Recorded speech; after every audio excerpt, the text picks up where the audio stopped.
Hello traders, it's your one and only Forex Q coach, Team Legend, and I'm super excited having you guys here today on this.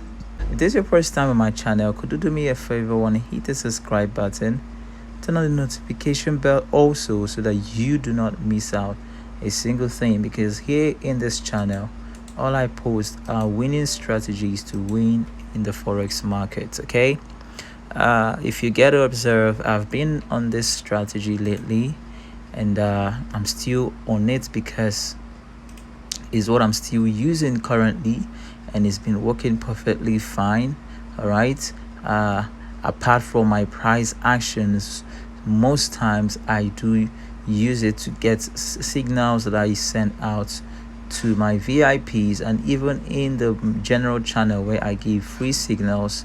Okay, so the strategy is working wonderfully well, and that is why I'm still on it. So all I want to do is to keep updating you guys, okay, on how to use it even more effectively. Okay, now you get to observe that. Let me get my object. Okay, so you get to observe we have two different moving lines here. We have the moving average of that of the RSI, okay, and we have that of the MACD. Okay, so the main what I use the MACD for, I use the MACD for two things. Okay, and one is I use the MACD for to spot out overbought and oversold, okay, of the market, and I also use it as support and resistance sometimes. Okay, now I'll show you why I said it serves as support and resistance sometimes. Now you get to see that sometimes price could get close to touching it and it becomes a resistance to price according to the relative strength index movement.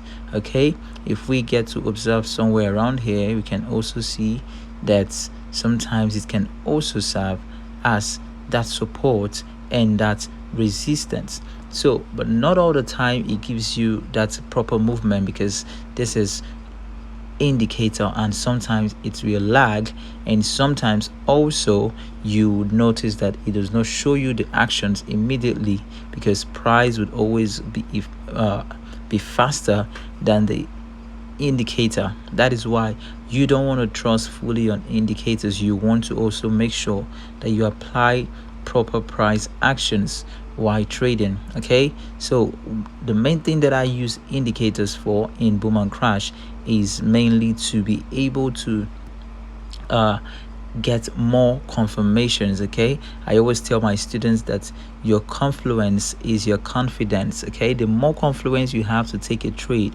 the more confident you are to take that trade. So with my price action confluences together, added with my indicator confluence, I use it to execute trades. Okay, so whenever you notice the red moving line get to this level here, then you can call it oversold. Okay, it's kind of like a sign to tell you that, hey, you should begin to prepare, because price might likely change its move anytime soon. So the next thing you want to observe, once it has gotten to oversold, the next thing you want to observe is what?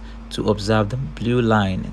Where is it currently? Where is it heading to? Is it going to react at any time? Now there are areas of reactions for this blue relative strength index moving line, and the most areas of reactions you want to be focusing on is the 30% level, the 50% level, all right, and what? The 70% level. So these are the three zones you want to be focusing on. Whenever price crosses the three lines up to the upside, you want to be observing price for oversold or for overbought. Okay, so why I said you want to be focusing on those three zones is because spikes are likely to occur around the zones. Spikes are likely to occur around these zones. Okay, Now currently we can see a spike has just occurred because it has gotten to the overboards of this the 100% level. Okay, it has gotten to the overboards of it. So now that the price have spiked into the zone, okay, there's every tendency that as it begins to go back up, spike might likely move again or around here again, because it always occurs around these three different levels and zones. If we try to observe in the past, we notice the same thing happen around these three zones. Spikes do occur. Now another thing you need to observe is that this is a crash market and spikes go downward, right? So you need to for you to be able to execute trades, you want to make sure that you are monitoring your trades going to the upside, touching any of this line to spike down, or up to the upside, touching any of this line to spike down. If it were to be boom, then you need to be observing your trades going down to support to spike up, or down to support to spike up. Okay, so that's the difference between the boom and the crash. Okay, so for the crash, you're looking forward to taking trades from resistance zones to the downside. All right, so you just get to observe that price usually reacts within these zones. Price usually reacts. So one of the best ways that I use this strategy to catch spikes is number one, patience. Number one, you want to be patient at all time. It's not all the trades that are trades. Okay, that is what happens. A lot of traders want to catch all the spikes in the market for the day, which is not possible. As you can see, you can observe that price is really moving to the upside even more than spikes. You see, price is really moving to the upside even more than spikes. So that is one thing you want to observe and make sure that you don't fall prey to fake outs, thinking that, oh, spike will occur from here. At the end of the day, you see nothing.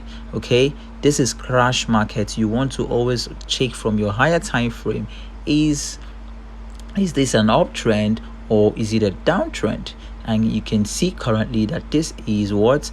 An uptrend. Price going to the upside is an uptrend. The bulls are fully in power, right? So this crash, actually last night I gave the signal, and we were anticipating price to push to the downside. Okay, this was the view that I had. Okay, anticipating the price should do what? Spike to the move to the downside, but instead what happened? Price kept on going to the upside, and that is why, because the bulls are fully in strength in the market than the bears. Okay, so you want to always observe. Okay, so like now, for instance, if you want to take this trade, you can see that price has actually gotten close to any of this line. It is in the 50% line. You can try it out and take a trade and risk about $3 or $4 or $5 to see if you will catch the spike. But I would advise that you leave it for now, because the bulls are fully in power. This thing might go up higher and higher, so you just want to be very careful. Don't forget, the boom and crash November training is close. It's getting closer every single day, and that's gonna be the last boom and crash training for the year. So in case if you haven't attended any of my boom and crash training, you want to make sure you attend this one, because this is gonna be a very unique one. And at the end of the training, 50 winners are going to be going with a sum of $100. That is very interesting, and you don't want to miss that. Okay, so endeavor to join the training. For the settings, it still remains the same. The relative strength index period to be 11, applied to weather close HLCC/4. Levels to be 96, 97, 98, 12, 13, 14, 15, 50, 70, and what? 30. Okay, then your style, you can put whatever color you desire, but it should be something visible to your charts. And then your main style here should be blue or whatever color that is visible to your main charts. Okay, and for the MACD, your MACD should be the normal MACD settings, 12, 26, and 9. Okay, So your main is black, that's the color of your background, while your signal should be a color you should be able to see in your background.